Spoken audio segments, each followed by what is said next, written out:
ओम साई राम। आप सबका मेरे चैनल पे स्वागत है। जैसे मैंने आपको मेरे लास्ट एपिसोड में बताया था कि मैं कैसे छोटे से प्रसाद के लिए रूठ गई थी और बाबा ने कैसी लीला करके मुझे इतना प्रसन्न किया। तो मैं जब वापस आई तो मैं साईं बाबा के और करीब जाने की कोशिश कर रही थी। उस समय मैं बहुत साई चरित्र का पाठ भी कर रही थी। जब भी मेरी दिनचर्या से मुझे समय मिलता था, मैं कभी उनका सप्ताही करती थी या कभी रोज का एक अध्याय पढ़ा करती थी। मेरा मन बार यही चाहता था कि मैं अपने गुरु को और करीब से जानूं कि जैसे उन्हें क्या प्रिय है, वे अपने भक्तों से क्या चाहते हैं, किस तरह का आचरण चाहते हैं। ये सब मैं बार साई चरित्र के आधार पे समझने की कोशिश कर रही थी।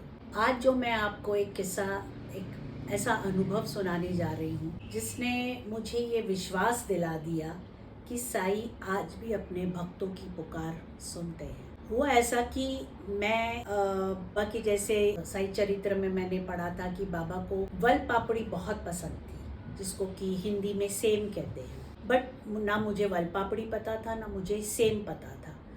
तो मैंने ऐसे अनुमान लगाया कि शायद शिरडी गांव है, तो ये सेम की सब्जी या वल पापड़ी की सब्जी जो मराठी में कहते हैं, शायद शिरडी में ही उगती होगी और बाबा को शायद वही प्रिय है। बट मैंने कहा कि प्रयास करने से तो भगवान भी मिल जाते हैं, ये तो एक सब्जी है। तो मैंने एक दिन ऐसा सोचा कि मैं बिना प्रयास किए कैसे इस चीज़ को सोच सकती हूँ कि ये सब्जी सिर्फ शिरडी में ही मिलती होगी। मैं अपने सब्जी वाले के पास गई और मैं सब्जी खरीद रही थी उससे। बट उस समय मुझे याद नहीं था कि मैं उसके पास सेम की सब्जी पूछने जा रही हूँ। मैं उससे सब्जी ले रही थी, वो भी मेरे से बातें कर रहा था, मैडम और क्या दूँ और क्या सब्जी दूँ। इतने में मैंने देखा कि मेरे बगल में एक बुजुर्ग व्यक्ति जो कि सफ़ेद कुर्ते पजामे में था, सब्जी वाले से पूछ रहा था, अरे भैया ये सब्जी कैसे दी। सिर्फ वो पॉइंट आउट कर रहा था। तो सब्जी वाले ने ज़्यादा ध्यान नहीं दिया, वो मेरे से ही बातें करता रहा। उस व्यक्ति ने फिर अपनी थोड़ी आवाज़ तेज करके कहा, अरे भैया ये सेम की सब्जी कैसे दी। जैसे ही उसने वो सेम की सब्जी का वर्णन किया, मेरे कान खड़े हो गए। मैंने देखा कि कौन सी है ये सेम की सब्जी, और मैं एकदम भाव विभोर हो गई कि मुझे सेम की सब्जी मिल गई। और मुझे नहीं पता कि ये बात करके वो व्यक्ति कहाँ चला गया। मैं आज भी अगर सोचती हूँ तो मुझे ऐसा लगता है कि वो व्यक्ति या तो बाबा थे या केवल वो व्यक्ति मुझे रास्ता दिखाने आया था, ये तो ईश्वर ही जाने।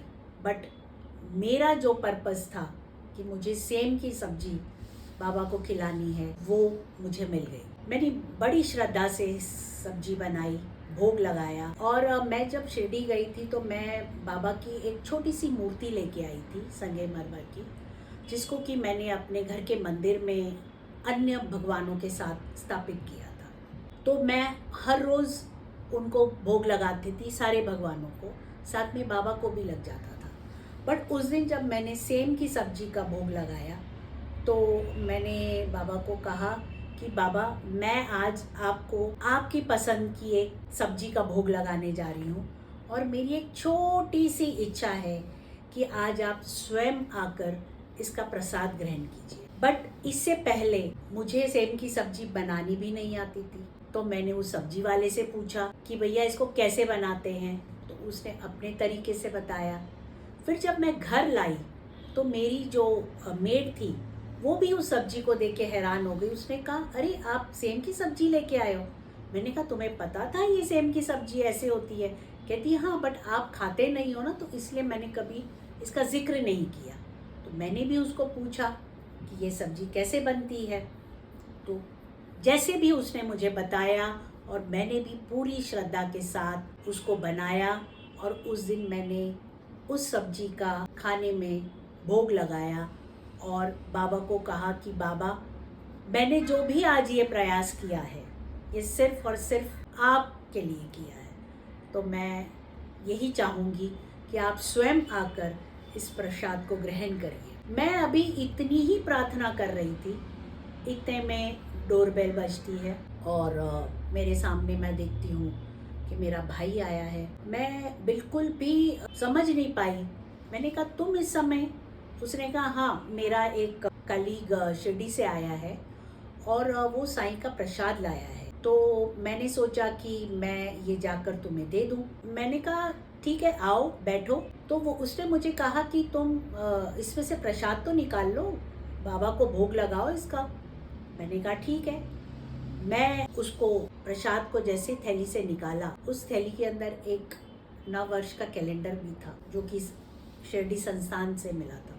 मैंने जब उसको उस एनवलप में से निकाला तो मैंने देखा सबसे सामने इतनी बड़ी साईं की फोटो थी और फिर पन्ने पलटती गई तो पूरे 12 महीने के 12 चित्र अलग तरीके से बाबा के मेरे सामने आए। मैं ये देखकर इतनी प्रसन्न हो गई और मुझे सच्चरित्र में अध्याय 40वें का याद आया कि ऐसे ही चित्र के रूप में बाबा भी अपने भक्त के घर आए थे और हेमाडपंत जी के, और उन्होंने भी तस्वीर के रूप में प्रसाद ग्रहण किया था।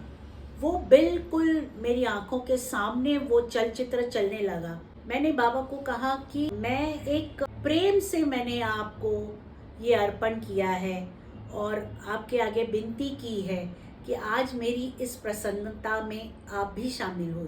और उन्होंने एक क्षण नहीं लगाया। अब मैंने कोई विशेष ऐसा कुछ नहीं बनाया था, बट एक साधारण सी सब्जी थी जो कि बहुत समय से मेरे मन में चल रहा था कि मुझे ये साईं को अर्पित करनी है। और मैंने प्रेम से बाबा को बुलाया। शायद भगवान को प्रेम सबसे अधिक प्रिय होता है, इसीलिए वो कैलेंडर के रूप में मेरे सामने आए। हम अक्सर चाहते हैं कि भगवान सीधे हमारे सामने आ जाए, लेकिन वो अक्सर संकेतों में उत्तर देते हैं। या तो किसी व्यक्ति के माध्यम से उत्तर देते हैं, या किसी घटना के माध्यम से, किसी तस्वीर के माध्यम से, पुस्तक के माध्यम से, या प्रसाद के माध्यम से। मेरी एक साधारण सी प्रार्थना थी, उसमें कोई मैं मांग नहीं कर रही थी, सिर्फ एक भाव था कि बाबा आज मैंने आपके लिए ये बनाया है, तो मैं चाहती हूँ कि आप स्वयं आइए और इसको ग्रहण करिए। बाबा शायद हमेशा अपने भक्तों को यही कहते हैं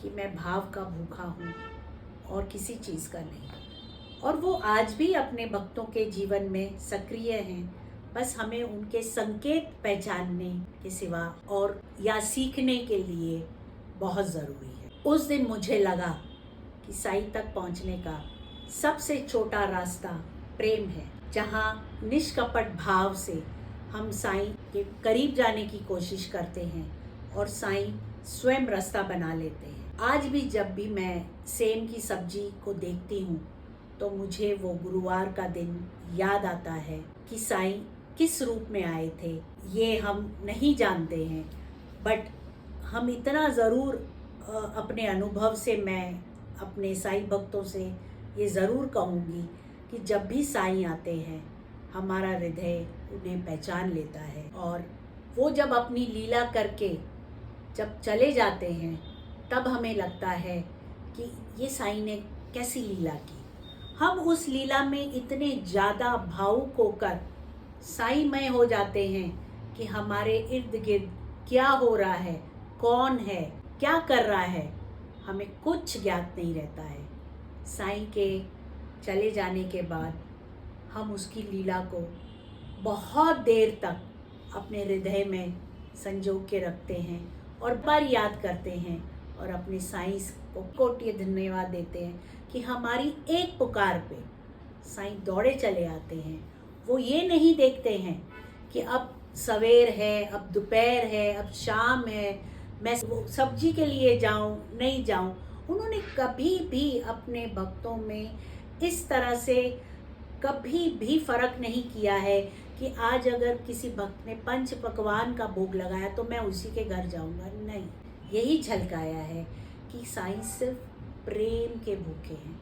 आप श्रद्धा से, पूर्ण समर्पण से आप साईं के आगे 5 मिनट बैठकर भी अपना मन खोल कर अपनी सच्ची व्याधि को अगर साईं के साथ साझा करेंगे, साईं कहीं ना कहीं से आपको उसका उत्तर ज़रूर देंगे। जैसे मैंने कहा है कि ज़रूरी नहीं है कि भगवान हमारे हमेशा सामने ही आकर प्रकट हो या खड़े रहें, नहीं।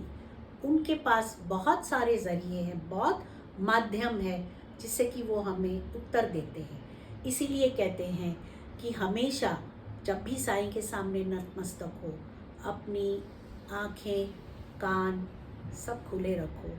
कहाँ से आपको कौन से प्रश्न का उत्तर कौन दे के जाएगा, आपको पता नहीं लगेगा। और मैं हमेशा अपने घर में भी यही करती हूँ कि जब भी मैं परेशान होती हूँ या किसी चीज़ को लेके मेरे मन में कोई दुविधा होती है, मैं साईं के आगे खड़ी हो जाती हूँ। ये जो मेरे पीछे तस्वीर लगी हुई है, मैं इसके बारे में भी आगे आपको बताऊंगी कि ये किस तरह मेरे साथ संवाद करती है। और बाबा हमेशा एक ही बात करते हैं कि जिसने मुझे मांगा, मुझे पाया, मुझे अपनी प्रार्थना में शामिल किया, मैं तो कभी उसका दामन छोड़ के कहीं नहीं जा सकती। आपने मुझे बांध लिया है, साईं हमेशा ऐसे कहते हैं, आपने मुझे बांध लिया है, मैं हमेशा के लिए आपका हो गया हूँ। अगर साईं इतनी सरलता से अपने भक्त की हर एक पुकार, हर एक प्रार्थना को पूरा करने में जरा भी विलंब नहीं करते हैं, तो हमें क्यों इतनी देर लगती है साईं को अपना सर्वस्व अर्पण करने में? हम क्यों झिझक जाते हैं या हम क्यों ऐसे बड़े अवसर का इंतज़ार करते हैं कि साईं हमारी जीवन में कोई इतना बड़ा चमत्कार करें तभी हम उनको स्वीकार करें? ऐसा अगर हम सोचेंगे तो हम कभी साईं को जानेंगे नहीं, साईं का अस्तित्व क्या है ये नहीं पहचान पाएंगे, और हमें नहीं पता कि हमारे पास और आगे कितना समय है। जब जागो तब सवेरा, ये कहावत बिल्कुल सही है। जो भी अच्छा कर्म करना है, भले वो ईश्वर के प्रति हो, समाज के प्रति हो, मानव के प्रति हो, आपको विलंब नहीं करना है। मैं तो हमेशा बाबा से यही प्रार्थना करती हूँ कि बाबा अगर आपने कुछ मुझे देना है तो अपनी सिर्फ भक्ति देना, क्योंकि मुझे और किसी भी चीज़ की चाह नहीं है। आपने मेरी झोलियाँ हर चीज़ से भर दी हैं, अब सिर्फ आपको पाने की, आपके करीब जाने की, आप में समाने की यही एक लालसा मेरे मन में बची है। और शायद मेरे इस पॉडकास्ट से बाबा भी सुन रहे होंगे कि ये क्या मांग रही है मेरे से।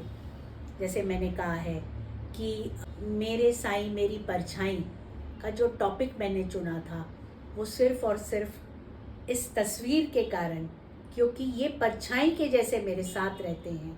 मैं कहीं भी जाऊं, मैंने फ़ोटो नहीं लेके जाती हूँ, बट इनके सामने नतमस्तक होकर कहती हूँ कि बाबा मैं यहाँ जा रही हूँ, आप मेरे साथ चलिए। तो मैंने जैसे अपने पिछले कुछ एपिसोड्स में भी कहा था कि मैं साईं को सखा भक्ति से मैं उनकी पूजा करती हूँ, इसीलिए मैं हमेशा उनके साथ जुड़ी रहना चाहती हूँ। मैं अपने आप को साईं से अलग कभी नहीं देख सकती हूँ, और शायद साईं भी मेरी ये बात सुन रहे हैं, वो भी मेरे से कभी जुदा नहीं होंगे, हमेशा मेरे आसपास ही रहेंगे, मेरे को सही मार्गदर्शन करते रहेंगे। और जब भी वो मेरे सामने आते हैं, किसी भी रूप में आते हैं, मेरा हृदय तुरंत कहता है वो रहे मेरे साईं। तो मैं इसी के साथ ये एपिसोड समाप्त करूँगी। मैं कहूँगी कि आप सारे मेरे साथ बने रहिए, ऐसी ही साईं लीला का अमृत पान करने के लिए और भी अच्छे अपने साथ अनुभव जो मेरे साथ बाबा ने किए हैं आप लोगों के साथ साझा करूँगी, ताकि आप लोगों में भी वो दृढ़ता, वो श्रद्धा, वो सबूरी का बीजारोपण हमेशा जागृत रहे, ना कि वो कभी फेड हो। धन्यवाद मेरे साथ जुड़ने के लिए। ओम साईं।